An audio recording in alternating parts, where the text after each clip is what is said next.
నంద్యాల సీమలో ఇప్పుడిదో రాజకీయ పోరుగడ్డ. కత్తులు దూసుకునే నంద్యాల నగరంలో రాజకీయ నేతలు మాటలకు పదును పెట్టారు. ఉప ఎన్నికల బరిలో గెలిచి నిలిచేందుకు సై అంటే సై అంటున్నారు. ఒకరు రాజకీయాల్లో సీనియర్, మరొకరు న్యూ ఎంట్రీ.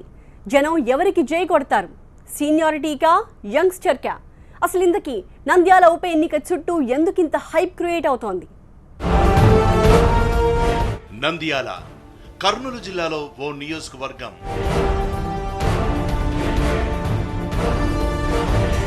రాయలసీమ అంటేనే కత్తులు, బాంబులు, మర్డర్లు.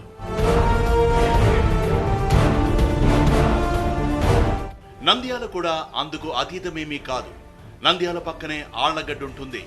ఆళ్లగడ్డ పేరు చెబితేనే బాంబుల భయం వెన్నులో వణుకు పుట్టిస్తుంది. ఈ రెండు ఊళ్లకు మధ్య దూరం 40 కిలోమీటర్లే. అందుకే ఆళ్లగడ్డ ఫ్యాక్షన్ ప్రభావం నంద్యాల పైన ఉంటుంది. కాకపోతే ఇక్కడ ఫ్యాక్షన్ కొంచెం డిఫరెంట్. బాంబుల కన్నా ఇక్కడ కత్తులకు రక్తదాహం ఎక్కువ. ఫ్యాక్షన్ రూపుమారి నంద్యాలలో రౌడీయిజంగా పేరు మార్చుకుంది. అందుకే ఈ మధ్యకాలంలో ఇక్కడ రౌడీ షీటర్లు రెచ్చిపోతున్నారు.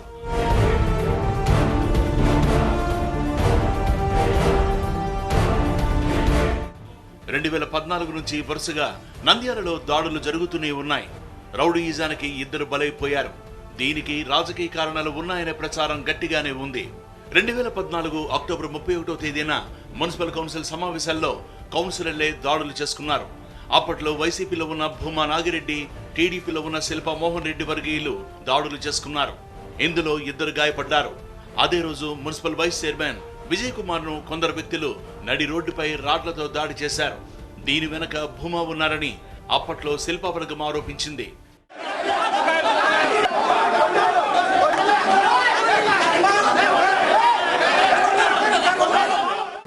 ఆ తర్వాత ఏడాదిన్నర వరకు ప్రశాంతంగానే ఉన్న రౌడీయిజం మాత్రం ఆగలేదు. శిల్పా వర్గంలోని కొత్తపల్లి సర్పంచ్ అడ్వకేట్ తులసిరెడ్డిపై దాడి జరిగింది. మార్చి 28, 2016న సంజీవ్ నగర్ లోని ఆయన ఆఫీస్ దగ్గరే కంట్లో కారం కొట్టి కత్తులతో పొడిచారు. దీనికి భూమా వర్గమే కారణమని అప్పట్లో శిల్పా అనుచరులు ఆరోపించారు. జూలై 8, 2016న రౌడీ షీటర్ ఓ ఆటో డ్రైవర్ పై కత్తితో దాడి చేశాడు. మందు తాగడానికి డబ్బులు ఇవ్వలేదని ఈ దాడి చేశాడు. జూలై 26, 2016న నంద్యాలలో ఏకంగా మర్డర్ జరిగింది. కారుతో ఢీకొట్టాడనే కారణంతో 4 యువకులు మద్యం మత్తులో డాక్టర్ శైలజానాథ్ రెడ్డిని రాళ్లతో కొట్టి చంపేశారు. డిసెంబర్ 31, 2016న నంద్యాలలో మరో మర్డర్ జరిగింది. 2 రౌడీ షీటర్లు నడి రోడ్డుపై కొట్టుకున్నారు. ఒకరిని మరొకరు పొడుచుకున్నారు. ఇందులో ఒక రౌడీ షీటర్ చనిపోయాడు. ఇది కర్నూలు జిల్లాలోనే అత్యంత సంచలనంగా మారింది.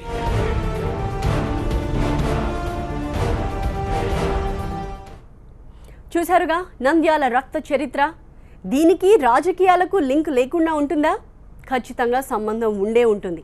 కాకపోతే ఎక్కడ బయటపడదు. అంతలా రాజకీయం నడిచింది నంద్యాలలో. అలాగని ఇక్కడున్న నేతలంతా ఫ్యాక్షనిస్టులని కాదు, పక్కా పాలిటీషియన్స్. నంద్యాల పేరు చెప్పగానే గుర్తొచ్చే రాజకీయ నేత భూమా నాగిరెడ్డి. కర్నూలు జిల్లాలోనే కాదు, సీమ రాజకీయాల్లోనే తనకంటూ ప్రత్యేక ముద్ర వేసుకున్న నాయకుడు. శిల్పా మోహన్ రెడ్డి, ఈయన కూడా తక్కువేమీ కాదు. తనకంటూ బలగాన్ని ఏర్పరచుకున్న నేత.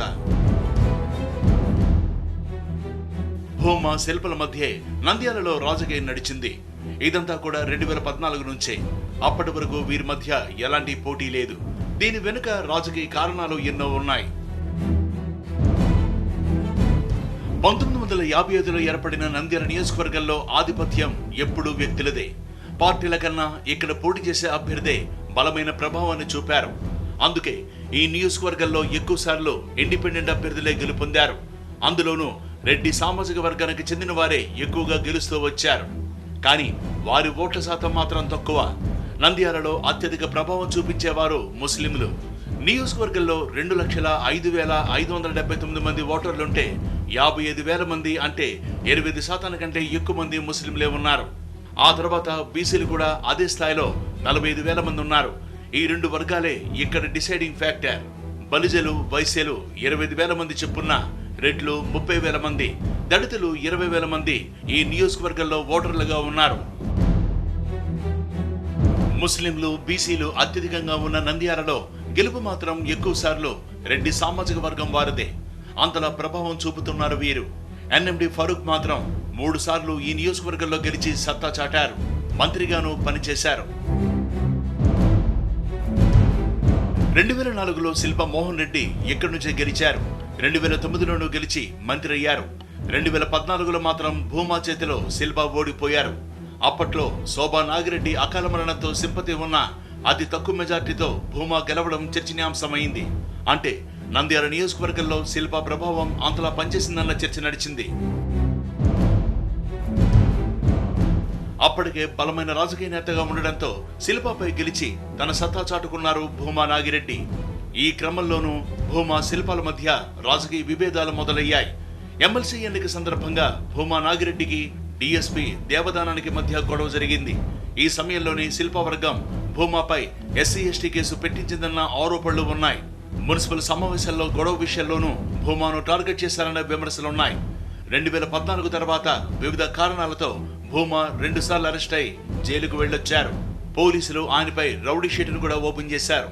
ఆ తర్వాత పరిణామాల్లో శిల్పా, భూమా ఇద్దరు టీడీపీలోనే ఉండటం నంద్యాల రాజకీయాన్ని మరింత ఆసక్తికరంగా మార్చింది. అప్పుడే ఈ 2 వర్గాల మధ్య పోటీ మొదలైంది. బలమైన నేతగా ఉన్న భూమా రాకతో శిల్పా వర్గం పైచేయి సాధించడానికి ప్రయత్నించింది. మొన్నటిదాకా నంద్యాల రాజకీయ ముఖ చిత్రం ఎలా ఉన్నా ఇప్పుడు మాత్రం సీన్ పూర్తిగా మారిపోయింది. టీడీపీలో ఉన్నవారు వైసీపీలోకి వెళ్లారు, వైసీపీలో ఉన్నవారు టీడీపీలోకి వెళ్లారు. ఇక్కడ గెలవడం పార్టీలకు ఎంత ప్రతిష్టాత్మకమో అభ్యర్థులకు అంతకన్నా ముఖ్యం.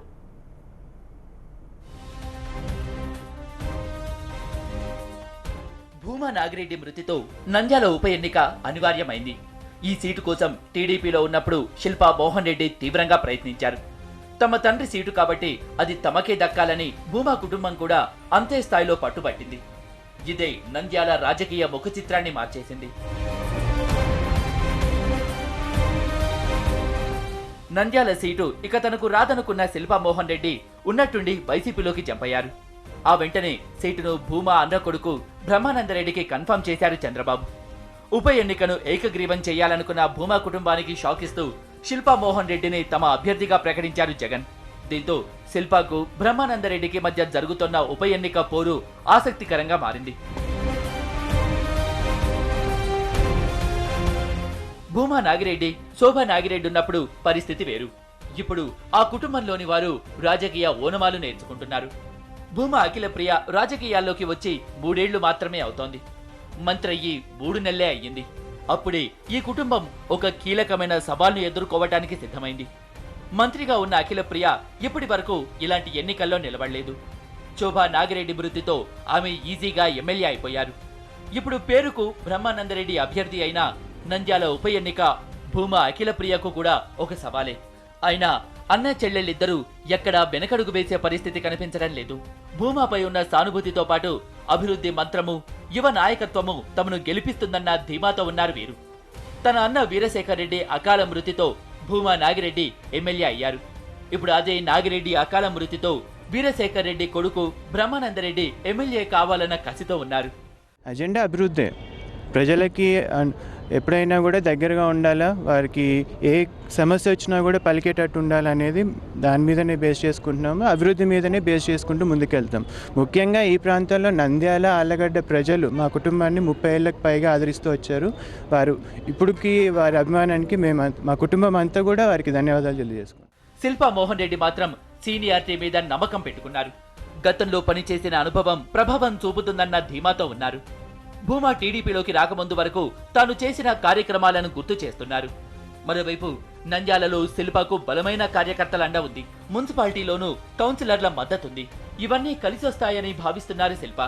టీడీపీలో సీనియర్లుగా ఉన్న ఎంపీ ఎస్పీవై రెడ్డి, మాజీ మంత్రి ఎన్ఎండి ఫరూక్ మద్దతు భూమా కుటుంబానికే ఉంది. టీడీపీ అభ్యర్థి బ్రహ్మానందరెడ్డి మామ కాటసాని మాత్రం వైసీపీలో కొనసాగుతున్నారు. ఆయన మద్దతు అల్లుడికి ఉంటుందా లేక పార్టీకి ఉంటుందా అన్నది ఆసక్తికరంగా మారింది. మరోవైపు శిల్పా సోదరుడు చక్రపాణిరెడ్డి వ్యవహారము చర్చనీయాంశంగానే ఉంది.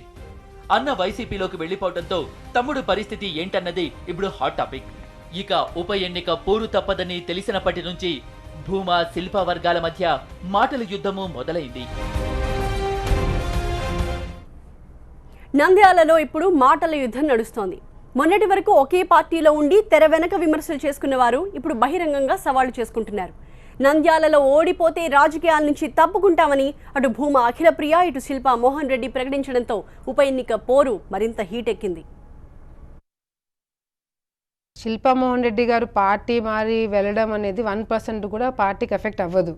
మరి పార్టీ ఎందుకు వదిలేసి వెళ్ళారో ఆయనకే తెలియాలి. చాలా ఇన్సెక్యూర్గా ఫీల్ అయ్యారు. నాకు మర్యాద దక్కట్లేదు, ఎంతసేపు ఉన్నా నాకు మర్యాద ఇవ్వట్లేదు, నన్ను పిలవట్లేదు అని అన్నారే కానీ నాకు ప్రజలకి మంచి చేయాలని ఉంది. ఈ ప్రభుత్వంలో నేను మంచి చేయలేకపోతున్నాను. ఒకటి, పార్టీ మారితే నష్టమా లాభమా పార్టీ అధిష్టానం, వాళ్ళ తెలుగుదేశం పార్టీ అధిష్టాన వర్గానికి తెలుసు. ముఖ్యమంత్రి గారు 2 రోజులు ఎందుకున్నారో కూడా ప్రజలందరికీ తెలుసు. ఎవరెవరితో ఏం మాట్లాడారు. మరి అదే విధంగా ఎమ్మెల్యేలతోనే ఇన్ఛార్జీలతోనే మాట్లాడలేని సందర్భాలు చాలా ఉన్నాయి. 5 నిమిషాలు 10 నిమిషాలు కూడా టైం లేని సందర్భాలు.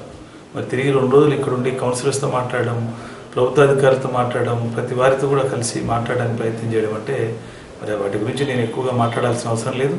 ముఖ్యంగా నేను తెలుగుదేశం నుండి వైఎస్ఆర్సీపీ రావడం వల్ల నష్టమా లాభం అనేది వాళ్ళు వేరే చేసుకోవాలి, నాకు సంబంధించిన విషయం కాదు. చాలామంది మనసు చంపుకొని వెళ్ళారు. అండ్ ఇంకోటి ఏంటంటే వాళ్ళు మాకు తెలిసిన కొంతమంది కౌన్సిలర్స్ చెప్పడము చాలా ఒత్తిడి పెడుతున్నారు. శిల్పా మోహన్ రెడ్డి బలవంతంగా తీసుకుపోయినాడు కౌన్సిలర్స్ అని చెప్పి కూడా ఆరోపణ చేశారు. నేను ఒకటే చెప్తున్నా, బలవంతంగా తీసుకుపోతే వచ్చేవాళ్ళు ఎవరు చిన్నపిల్లలు కాదు. కౌన్సిలర్స్గా ఎలక్ట్ అయిన వాళ్ళు, ప్రజాప్రతినిధులు, ఎక్స్పీరియన్స్ ఉన్న వాళ్ళు, 2-3 సార్లు గెలిచిన వాళ్ళు కూడా ఉన్నారు. మరి ఎవరు బలవంతంగా తీసుకోవాల్సిన అవసరం లేదు. అందులో గవర్నమెంట్ వాళ్ళది. తెలుగుదేశం ప్రభుత్వం పెట్టుకొని వైఎస్ఆర్సీపీలోకి బలవంతంగా తీసుకుపోయినారనేది మరి ఆశాస్పదం. మరి దీన్ని కూడా నేను ఖండిస్తున్నా. మీరు చెప్పినట్టుగా ఎస్సీ ఎస్టీ కేసులు భూమా నాగిరెడ్డి గారు ఆయన మీద పెట్టింది కూడా వీళ్ళే. శిల్పా మోహన్ రెడ్డి గారు వీళ్ళ ఒత్తిడి వాళ్ళు. భూమా నాగిరెడ్డి గారిని అంత సఫర్ చేసిన వాళ్ళు మా నాన్న చనిపోయిన తర్వాత ఎట్లా ఎక్స్పెక్ట్ చేస్తారు నేను వాళ్ళకి ఫోన్ చేసి మీటింగ్లు పిలిచాలని? భూమా నాగిరెడ్డి గారిది కేసులు పెట్టాలని బలవంతంగా ఎవరు ముంబై కేసులు పెట్టింది కాదు.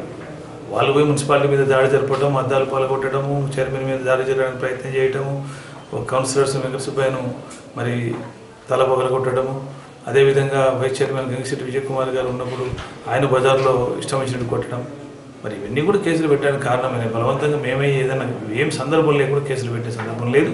మరి ఆ రోజు ముఖ్యమంత్రి గారు కూడా తెలిసి ఈ విషయాలన్నీ ఎక్కడ కూడా తప్పు చేయాలనో లేకపోతే వారి మీద కేసు పెట్టాలనో ఎప్పుడు పెట్టలేదు.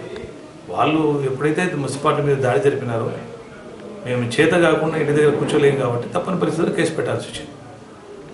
మేము ఒకవేళ అది ఎక్కడ ఆ రోజు సందర్భంలో కూడా లేను, వాళ్ళ మీద ఎస్సీ ఎస్టీ కేసులు పెట్టారంటున్నారు. కోర్టు ద్వారా తీసుకొచ్చి నా మీద కూడా ఎస్సీ ఎస్టీ కేసులు పెట్టడం జరిగింది. కంపల్సరీగా ఆయనకి నాకు ఇవ్వడం, ఫస్ట్ భూమా నాగిరెడ్డి గారు ఉన్నప్పుడు నాకు ఇమ్మని చెప్పారు. నాన్న చనిపోయిన తర్వాత నాకు ఇస్తున్నామంటే మళ్ళీ దానికి కూడా అడ్డు పెట్టారు. కంపల్సరీగా అడ్డుపడినారు. నేను పార్టీ మారిన తర్వాత 152 కోట్ల రూపాయలు ఖర్చు పెట్టి నేను అభివృద్ధి చేశాను. అది కూడా మీకు కావాలంటే నేను చూపిస్తా. శిల్పా మోహన్ రెడ్డి గారు కాంగ్రెస్ ప్రభుత్వంలో ఉన్నప్పుడు 3000 మందికి దొంగ పట్టాలు ఎక్కడెక్కడ విజయవాడలో, వైజాగ్లో, కడపలో ఉన్న వాళ్ళకి వాళ్ళ బంధువుల పేరు మీద ఉండే దొంగ పట్టాలు బయటికి తీసి ముఖ్యమంత్రి దగ్గరికి తీసుకొని వెళ్ళి అవి క్యాన్సిల్ చేయించినారు భూమా నాగిరెడ్డి గారు. మరి వారు అన్నట్టు 152 కోట్ల అభివృద్ధి జరిగిందని చెప్తా ఉన్నారు. మరి అభివృద్ధి ఎక్కడో చూపించాలి. ఎందుకంటే మేమేదో 152 కోట్ల అభివృద్ధి ఇప్పటికే చేశాము, చాలా డెవలప్ చేశాం కాబట్టి మాకు ఓటేంటి అని అడుగుతున్నారు. ఆ అభివృద్ధి ఎక్కడ జరిగింది, ఏ రోడ్ వేశారు, ఎక్కడ పైప్ లైన్ వేశారు, ఎక్కడ డ్రైనేజ్ లైన్స్ వేశారో ఒకసారి చెప్పాలి. 100% బాధ్యత నాదే. గెలిచితే మొత్తం క్యాడరు, ప్రజలు, మా అన్నది, మా కుటుంబ సభ్యులది, ముఖ్యమంత్రి గారిది, అందరిది ఉంటుంది. ఓడిపోతే నేను ఒకదాన్ని రెస్పాన్సిబిలిటీ తీసుకుంటా. కంపల్సరీగా ఈ ఎలక్షన్ ఓడిపోతే మాత్రం నేను రాజకీయంగా తప్పుకుంటా. గెలవకపోతే రాజీనామా చేస్తామని కూడా చెప్పినారు. మరి నేను ఆ ఛాలెంజ్ నిజంగా స్వీకరించేటట్టుకుంటే నేను కూడా ఛాలెంజ్ కూడా ఒకటే చెప్తా ఉన్నా. ఒకవేళ మీరు ఓడిపోతే ఎమ్మెల్యే పదవికి, మంత్రి పదవికి రాజీనామా చేస్తామని ఛాలెంజ్ విసిరితే నేను శాశ్వతంగా ఓడిపోతే రాజకీయాల నుంచి కూడా మానుకుంటానని చెప్పి మీకు తెలియజేయడం జరుగుతూ ఉంది. మరి మీరు తొందరపాటుతో మాట్లాడుతున్నారో లేకపోతే ఆలోచించి మాట్లాడుతున్నారో లేదంటే మీ వాళ్ళని కాపాడుకోవడానికి, ధైర్యాన్ని ఇవ్వడానికి మాట్లాడుతున్నారో మాకు తెలియదు. కానీ మీరు నిజంగా అదే ఛాలెంజ్ని మరి కంటిన్యూ చేద్దామంటే నేను నా ఛాలెంజ్ని కూడా మరి తప్పకుండా భవిష్యత్తులో నేను ఓడిపోతే శాశ్వతంగా రాజకీయాలు మానుకోవడానికి సిద్ధంగా ఉన్నాను.